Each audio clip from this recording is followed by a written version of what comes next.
네, 이번에는 과학과 관련된 재미있는 도서를 소개해드리는 사이언스 앤 북 시간입니다. 우리가 흔히 도시를 빌딩 숲이라고 할 만큼 수많은 건물들이 도심에 자리 잡고 있는데요. 과연 어떤 건물이 도시와 시민을 위한 좋은 건축물이라고 말할 수 있을까요? 네, 서울의 대표적인 건물들에 대한 쓴소리를 전하고 나아가야 할 방향에 대해 제시한 책 못된 건축을 통해서 그 해답을 알아보도록 하겠습니다. 저자 이경윤 교수 스튜디오에 자리하셨습니다. 안녕하세요. 안녕하세요. 네, 이 못된 건축, 이 책은 교수님께서 서울은 도시가 아니다 이후로 발표하신 책인데요. 어떤 내용이 담겨 있는지 먼저 소개를 좀 간단히 해주시죠. 네, 전작 서울은 도시가 아니다는 서울의 도시성에 대한 의문을 생각해보자는 책이었습니다. 네. 도시란 무엇이고 우리가 도시에서 누릴 수 있는 것이 무엇인지 또 불가피하게 양보해야 되는 것은 무엇인지 다시 생각해보기 위한 질문이었다고 생각합니다. 도시는 사실 문화의 공간이며 자연과는 다른 특성과 혜택을 가지고 있습니다. 그런데 우리가 도시에서 전원에서나 누릴 법한 쾌적함, 고요함 같은 것들을 요구하다 보니까 서울의 성격이 오히려 좀 더 불분명해집니다. 어떻게 보면 서울에서의 삶이 불행하고 팍팍하다면 그건 서울이 과밀한 도시여서가 아니라 제대로 도시가 되지 못했기 때문이라는 내용의 책이었습니다. 네. 물론 거기엔 건축가의 입장이 좀 더 지배적이었습니다. 도시적 건축을 유럽처럼 정말 해보고 싶은데 서울이라는 도시의 여건이 그러지 못했다는 주장이었습니다. 못된 건축은 반대로 도시의 입장에서 건축에 대한 변명 내지는 요구에 관한 것이었습니다. 네. 건축이라는 세포가 모여서 생기는 유기체가 도시라고 보면 그 부품 또는 세포라고 할 수 있는 그 건축이 도시적이지 못하여서 도시 전체에 해가 되고 도시가 성장하는데 장애가 있을지도 모른다는 생각이었습니다. 네. 책에서는 8개의 못된 건축을 꼽고 있는데요. 반대로 도시적으로 모범적인 건물 2개도 꼽고 있습니다. 경복궁 앞에 트윈트리타워가 그중 하나인데요. 네. 역사적 건물을 명실상부한 도시적 랜드마크로 만들기 위해서 스스로 몸을 낮추고 차분한 배경이 되어주고 있다고 생각합니다. 기와나 석가래 같은 전통 요소를 차용하지 않고 현대적인 이미지로 만들었지만 도시에서 스스로의 역할에 대해서 자각하고 이를 실천하고 있어서 매우 도시적인 건축이라고 생각합니다. 즉 홀로 튀기보다는 도시의 맥락에 맞게 양보를 하고 있다는 것이죠. 네, 우리가 흔히 건축물을 평가하게 될 때 우리가 외관만을 보는 경우가 많지 않습니까? 외관이 멋있다 이 정도밖에 모르는데 어떤 건축물이 좀 좋은 건축물이고 또 특별히 도시에서 좋은 건축물이 되려면은 어떤 요소를 갖춰야 할까요? 먼저 그 도시의 성격에 대해서 알아보아야 하는데요. 네네. 도시란 공화의 정신이 깃든 장소라고 할 수 있습니다. 공화란 아이디어는 서구의 합리주의 혹은 개인주의를 보완하기 위해서 나온 생각인데요. 네. 쉽게 말하자면 개개인이 조금씩 양보를 하면 공공의 선이라는 것이 생기고 이 공공의 선의 혜택으로 각 개개인도 훨씬 더 많은 혜택을 누릴 수 있다는 아주 간단한 생각이죠.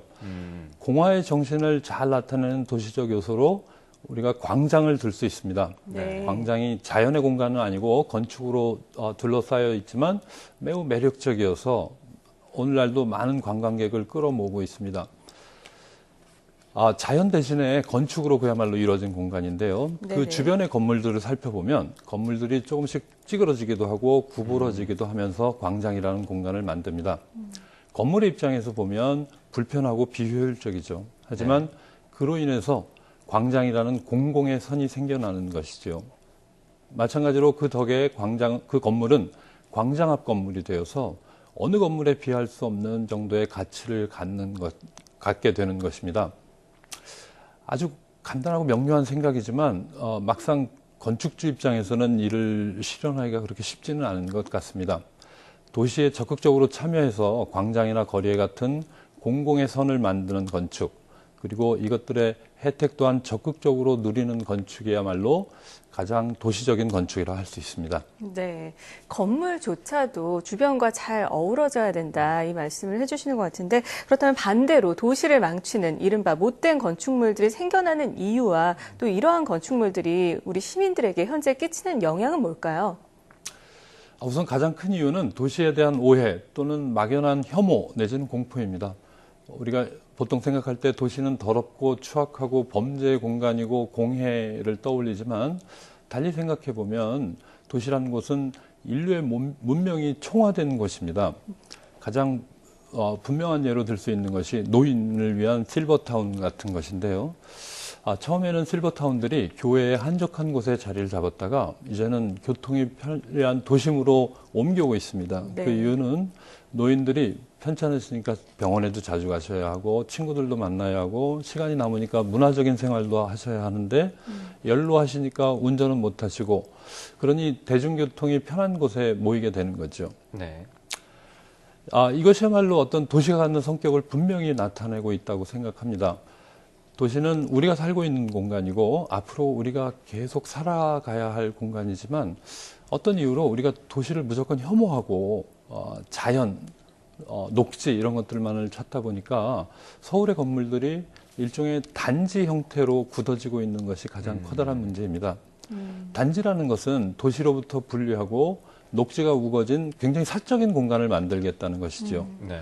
가장 흔하게 볼 수 있는 아파트 단지, 또 쇼핑몰 이런 것들이 있고요. 학교나 심지어는 호텔 같은 것들도 도시나 거리로부터 분리되어 담을 두르고 사적인 공간을 만들고 있습니다. 심지어는 미술관이나 공연장 같은 가장 문화적인 시설도 단지의 형태로 만들어지는 것이 문제입니다. 문화라는 것은 가장 도시적인 형태의 그 활동이거든요. 그러다 보니 정작 도시는 이러한 단지를 위한 통과의 공간, 도로만을 제공하는 것으로 끝나게 되고야 말게 되었습니다. 마트 주변에 항상 교통정체가 있는 것이 아주 대표적인 예이죠. 네네. 도시의 거리가 살아나고 거기에서 시민이 생활하고 소통하는 그런 열린 도시가 되어야 할 것입니다. 네, 그러니까 말씀하신 대로 건축물 자체가 도시의 공간을 잘 이해하고 또 주변 것들과 잘 조화를 이루는 것이 가장 좋다. 이렇게 얘기를 해주셨는데요.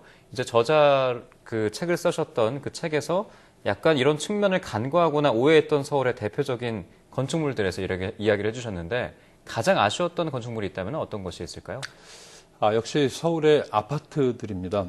아파트라는 것이 생각해보면 가장 도시적인 주거의 형태인데 서울의 대부분의 전문가들이 서울을 망치는 주범으로 아파트를 꼽고 있습니다. 네네. 아파트라는 것이 특히 단지의 형태로 되다 보니까 공공의 선을 생각하기보다는 방음벽을 두르고 녹지를 만들고 건물을 높이 지어서 주변과의 조화를 깨트리고 있습니다. 교통이나 문화, 교육 같은 도시의 문화적인 혜택은 누리면서 도시에 참여하거나 기여하는 바는 없는 것이죠. 네. 그렇다고 그 안에서의 주거의 환경이 질이 나아졌냐면 그것도 아니고 이웃과의 소통할 기회도 없는 일종의 콘크리트 움막이 되고 있지만 이것이 도시의 삶이 그럴 수밖에 없다고 당연히 받아들이고 있는 것 같아서 매우 아쉽습니다. 그러나 정작 도시적인 주거, 도시의 삶은 오히려 더 소통과 나눔의 공간입니다. 다만 그 건축이 도시적이지 않은 것이 문제이죠. 또 하나 들 수 있는 것은 남대문 주변의 건축물들입니다. 남대문은 아시다시피 국보 1호인데요. 그 주변의 건물들이 형태나 재료나 건물의 주 방향 같은 것들이 제각각이어서 네네. 남대문을 초라하게 보이게 합니다. 아까 예를 들었던 그 트윈트리 타워처럼 스스로를 낮추고 문화재의 배경이 돼서 그 문화재를 돋보이게 했더라면 우리나라 최고의 광장이 되었을 것이고 그 개개의 건물 또한 문화재를 내려다볼 수 있는 멋진 건물이 될 기회가 있었는데 그러지 못해서 매우 아쉽습니다. 네. 참 남대문을 초라하게 한다. 그리고 콘크리트 움막에 살고 있다. 이런 표현들이 참 많이 와닿았는데요. 이런 점을 보완을 해서 서울의 특징을 살리는 건축물을 짓기 위해서 어떤 점을 염두에 주면 좋을까요? 서울은 세계적으로 드물게 600년 역사를 가지고 있는 도시입니다.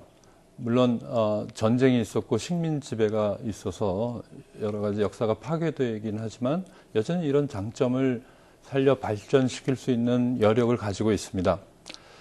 세계 어느 도시에 보아도 서울만큼 대중교통이 발달하고 치안이 좋은 곳도 매우 드뭅니다.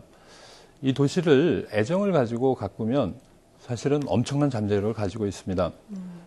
더구나 서울은 앞으로 우리가 살아가야 될 공간이며 도시를 매력적으로 바꾸는 방법밖에 없습니다. 네네. 그러기 위해서 우선은 도시에 관한 생각을 바꿔야 한다고 생각합니다. 네. 도시는 모든 자원이 모이는 곳이어서 인재와 경제와 문화와 예술이 모이는 곳이죠. 도시에서 누릴 수 있는 문화적 혜택을 적극적으로 요구하되 도시와 성격이 맞지 않는 녹지나 공지 또는 그 자연의 쾌적함에 대해서는 일정한 부분 양보를 해야 합니다. 상점이 들어선 거리가 나무가 들어선 공원만큼 가치가 있고 도시적으로 쾌적하다는 점도 주목해야 합니다. 네, 이런 도시를 잘 조성하기 위해서는 건축가들의 노력뿐만 아니라 직접 살고 또 경험하고 거기서 정말 우리가 살아가는 실제 시민들의 그런 역할들도 중요하다고 생각이 드는데 이런 점은 또 어떻게 생각하십니까? 건축을 소비한다는 것은 정말 많은 돈을 들여서 건물을 산다는 것과는 좀 다른 이야기입니다. 네. 어떤 건물이든 도시에 들어서게 되면 일정한 정도 공공성을 띠게 되는 거죠. 그 시민들은 그 건물을 일정한 용도로 심지어는 시각적으로도 소비하게 되는 것이죠. 그렇다면 그 소비자 입장에서 당당하게 그 도시 공간에 대한 요구를 분명하게 해야 할 것입니다. 자기 혼자 그 독불장군인 건물이기보다는 전체와 조화를 이루기를 요구해야 된다고 생각을 합니다. 네. 교수님께서 앞으로 건축가가 될 많은 학생들을 지도를 하고 계신데요. 이 책을 통해서 앞으로 학생들에게 바라는 점이 있다면 어떤 것이 있을까요? 사실은 우리나라 이 한국은 설계 공모가 가장 많아서 젊은 건축가들한테 기회가 많이 열려 있는 곳이기도 합니다. 네. 그런데 오히려 이 젊은 건축가들이 위축돼서 이 실현할 수 있는 통로가 있음에도 불구하고 이 가장 중요한 오리지널한 생각보다는 당장 실현한 가는 것에 안전하게 따라하는 것을 좀 목표로 하는 경향이 있어서 아쉽습니다. 당장 실패하더라도 실험을 거듭하는 것이 학생 그리고 청년 건축가들의 자세라고 생각합니다. 따지고 보면 건축가는 정말 멋진 직업입니다. 네. 자신의 아이디어를 3차원의 형태로 크게 실현하는 것이죠. 하지만 그보다 더 큰 의미는 그 자체로 그 사회와 도시와 관계를 맺게 되는 것에 있다고 생각합니다. 도시에 건축이 지어지고 거기에 따라 사람들의 생활이 변화하기도 하고 새로운 행태가 나타나기도 하고 문화가 생겨납니다. 나가서는 자기의 도시에 대한 자부심과 애정이 생기기도 하니 건축가의 임무가 정말 무겁습니다. 도시적인 건축을 실현하기 위해서는 역시 사람에 대한 애정이 중요합니다. 이 때문에 여러 방면의 공부를 하는 것이 중요하다고 볼 수 있습니다. 네, 정말 이 책을 통해서 시민들의 행복한 삶을 위한 건축에 정말 앞장서는 젊은 건축가들이 많이 나왔으면 좋겠습니다. 지금까지 못된 건축의 저자이신 이경훈 교수와 함께 이야기 나눠봤습니다. 오늘 말씀 고맙습니다. 고맙습니다. 감사합니다.